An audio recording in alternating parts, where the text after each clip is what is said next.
આજે આપણે દાળ ઢોકળી બનાવીએ છીએ। તો મેં દાળ તુવેરની દાળ બાફી દીધી છે। એમાં સિંગદાણા, તજ, લવિંગ, તમાલપત્ર બધું નાખી અને દાળ બાફી દીધી છે। દાળ વલોઈ દીધી છે, પાણી વધારે નાખવાનું છે। મીઠું અને ટામેટાં મેં જે સમારીને રાખ્યા છે એ છે। એક મરચું છે લીલું અને આદું છીણેલું છે, લીમડાના પાન, હળદર નાખી, ધાણા જીરું, થોડુંક મોળું મરચું છે કાશ્મીરી। આપણે ગરમ મસાલો નથી નાખવાનો। હવે હું મિક્સ કરી લઉં છું।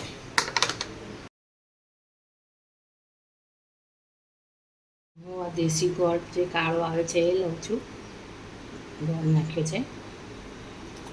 તમારી પાસે ગોળ ના હોય તો ખાંડ પણ નાખી શકો છો। આપણે આ થોડોક લોટ અટામણ માટે કાઢી લીધો છે। જે રોટલા વણીશું ઢોકળીના એમાં જોઈશે। થોડો કોરો લોટ નીકાળી દીધો છે। હવે આપણે થોડુંક મોળું મરચું,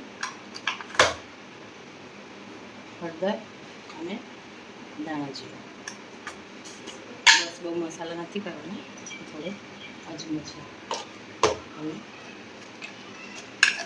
સ્વાદ પ્રમાણે મીઠું।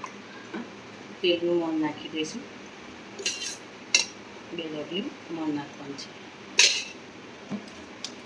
બધું મિક્સ કરી અને આપણે રોટલી જેવો લોટ બાંધી લઈશું। બહુ ઢીલો નહીં, બહુ કાઠો નહીં।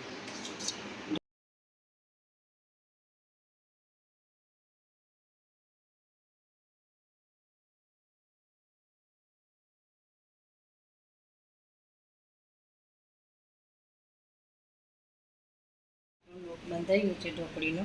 હવે થોડુંક તેલ નાખી અને મસળી લઈશું જરાક તેલમાં।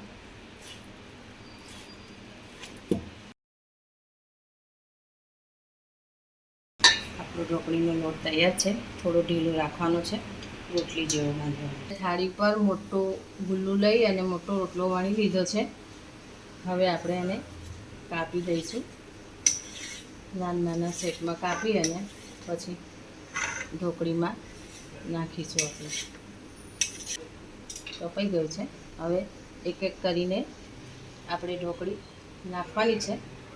બધી સાથે નહીં નાખી દેવાની, નહીં તો એકબીજાને ચોંટી જશે।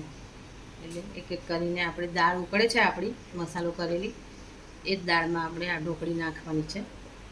એક એક કરીને બધા ટુકડા નાખી દઈશ।